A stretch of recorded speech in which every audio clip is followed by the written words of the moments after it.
Hello friends, barkamu da haka. Barkamu da sake haɗuwa da ku a cikin wannan sabon tutorial da zamu fara na PIXELLAB. So za mu yi amfani da PIXELLAB ne application mai suna PIXELLAB gashi nan. So kowa sai je installing din shi a Google Play Store. So kwanaki dama na tura shi a cikin group na TK Tech TV. So duk wanda ya install shi kenan. Wanda kuma bai install ba sai ya je cikin Google Play Store sai ya install din shi. So yanzu za mu shiga cikin PIXELLAB. Yanzu introduction kawai zamu, ba wai tutorial ba. Ta yadda idan muka zo fara tutorial bai mu tsaya muna bayanin kowanne a ciki ba. So da idan ka shigo zai kawo ka wannan dashboard, shine abin da zai fara nuna ma, zaka ya sa ma new text. Ina fata an gane. So wa'innan su ne backgrounds. Idan mutum yana so ya canza background gashi nan, za ka yi amfani da koma wani background kake so. So kamar a misali yanzu ko kamar wannan background ɗin, za ka iya amfani da shi ka haɗa logo da shi ko kai wani abun da ko professional design, it depend yadda mutum ya iya design. So wannan background kenan, wannan kuma project. Idan kana so ka saving din shi a project, kamar idan baka gama ba kana so wani uzuri ya kama ka, kana so ka je ka dawo ka ci gaba da design ɗinka, za ka yi saving. In ka tashi saving ga nan ne wajen saving. In ka tashi saving zai tambaye ka save as image ko save as project. Gashi nan sai ka danna project in baka gama ba kenan. Kuma ka gama za ka danna image. Amma ka gama kana so still ka ƙara save din shi as project, ta yadda koyaushe za ka iya taɓa shi, sai ka danna save as image da kuma project. So kamar yanzu wannan su ne project ina wanda na haɗa da ma wanda ba haɗa ba. Yanzu kamar wannan ko kamar thumbnail ne wanda na ɗora shi akan YouTube channel ɗina.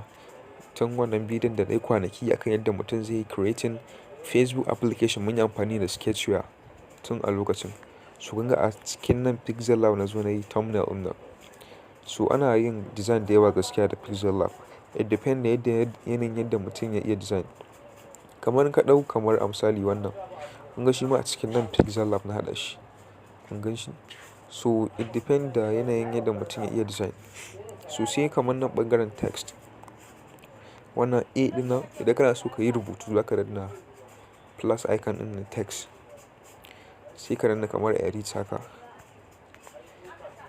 So a nan za ka yi rubuta duk abin da kake so ka rubuta. Kamar a misali rubuta TK Tech TV. So kamar kuna gani, so wannan su kuma tools ne wanda za ka yi amfani da su wajen editing ɗin image. Kuna gani suna da yawa. So kun ga dole sai mun raba bidiyon introduction daban da kuma tutorial daban. Saboda in muka ce zamu haɗe su, bidiyon zai yi tsayi da yawa ne kuma wani abun zai iya caɓewa. Kamar yanzu in ka ɗauki edit text ɗin nan kana so ka ɗan gyara shi, ka ƙara rubutu a ciki, za ka danna edit text. In kana so ka yi deleting ɗin shi wannan ga copy. Kamar idan na danna copy yanzu, text zai zo kamar guda biyu. Ina fata an gane. To kuma ina so in yi deleting ɗin shi, ga delete kuma za ka danna delete. To kamar wannan TK Tech TV ɗin nan a misali kamar idan ina so in mai da shi gaba ko baya, za ka yi amfani da go to front, go to back. Wannan kuma position ne. In kana so ka matsar da shi da position ba da hannu ba ta yadda zai zo a saiti, so za ka yi amfani da position. Wannan kuma relative position, shi kuma auto ne kawai zai dinga matsamma da shi direct da inda kake so ya matsa. Shi kuma wannan size ne idan kana so ka ƙara mai size. Kamar a misali kuna gani, za ka iya ƙara mai girma da waye da waye shi ma. To sai wannan padding gashi nan. Kana so ka matsar da shi haka da wannan duk za ka iya. To sai color, in kana so ka canja mai color. Nan kuma gradient, in kana so ka yi amfani da gradient ne. Kamar kala take zuwa guda biyu, za ka yi amfani da gradient. Sai texture, in kana so ka sa wa kamar text ɗin ka color ne. Kamar a misali wai ba ina ce color, kamar hoto haka. In kana da wani hoto kana so ka sa a cikin text ɗinka ka haɗa shi, to za ka danna nan wajen ne. So bari na ɗan gwada muku misali. So kamar yanzu a misali kamar wannan hoton haka idan ina so in sa a cikin text ina dannawa, sai in danna good. To kun ga text ina zo ya sa text. To kuma ko hoto ne ma haka za ka iya mai. Ina fata an gane. To sai nan opacity, idan kana so turuwa ne ka ƙara turuwar shi, ka ɗan rage mai opacity haka za ka yi amfani da shi. Shi kuma wannan rotate kana so ka juya shi. Sai mask, in kana so ka yanke wani ɓangare na cikin text ɗin za ka yi amfani da mask. Kuna gani.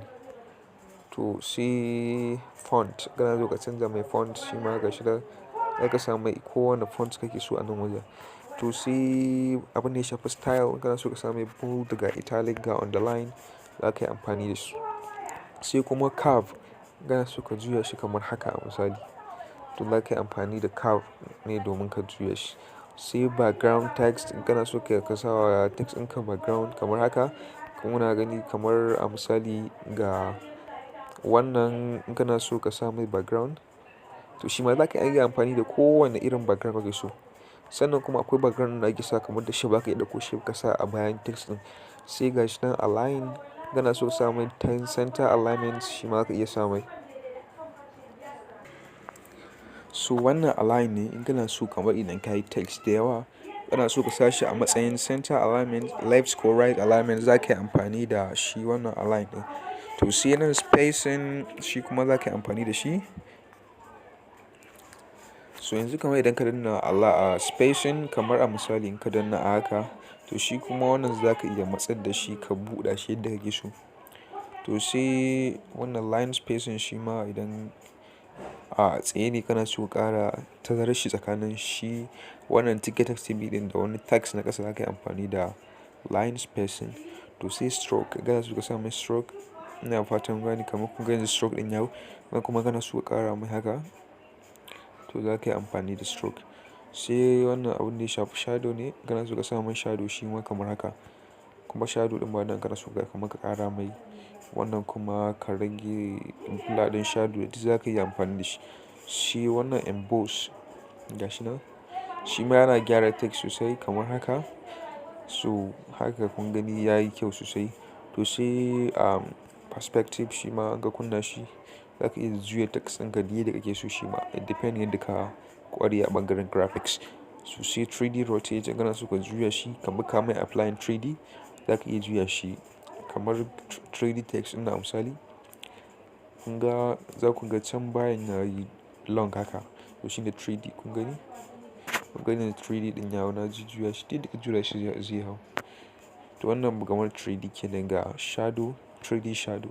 Wannan kuma na ƙasa ne shadow ɗin ƙasa. Kun gani shadow a ƙasa ya hau. Ga reflection shi ma a ƙasa yake zuwa. So wannan game da text kenan. To sai shape. Kamar yanzu idan ka sa shape shi ma wannan tools ne wanda za ka yi amfani da su wajen editing na shape. Kamar idan ka haɗa logo da shape kamar a bidiyon mu na gaba kun ga logo za mu haɗa to da shape za mu yi amfani da kuma text.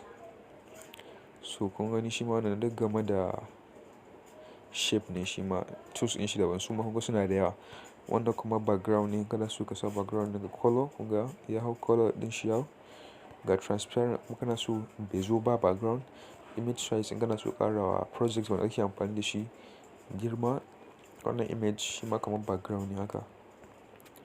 Za ka yi amfani da kowane a ciki. Wannan kuma in za ka ɗauko hoto ka sa mai background kamar ka ɗauko hoto daga gallery so shi ma za ka yi amfani da shi from gallery. Bari an gwada ɗauko wani hoto daga gallery na ku gani. Kalli wannan kuna gani kun ga background ɗin na sa to shi ma za ka yi amfani da shi. To sai nan shi ma da bright, da strip, da contract ina fata an gane. Duk za ka yi amfani da shi wajen editing na background. So a takaice wannan ɗan takaitaccen bayani kenan game da shi PIXELLAB. Ta yadda idan muka zo next week ba sai na tsaya na muku bayani ba. Duk da yanzu ma kamar shape ba kowane na muku bayani ba. Na ɗan muku bayani in dai kuka fahimci bayanin text to za ku fahimci bayanin shape. Saboda yawanci tools nan nasu guda ɗaya ne. So yanzu game da PIXELLAB kenan. So sai ku biyo mu a next video domin a next video ne zamu fara tutorial wanda zamu haɗa logo. So kada ku manta please ku danna mana alamar subscribe idan ba ku danna mana ba. Sannan ku yi liking bidiyon nan ku sharing saboda ƴan uwa su gani su ma su amfana baki ɗaya. Mun gode sai ku biyo mu a next video domin ganin yadda videos namu na gaba za su kasance. Wassalamu alaikum warahmatullahi.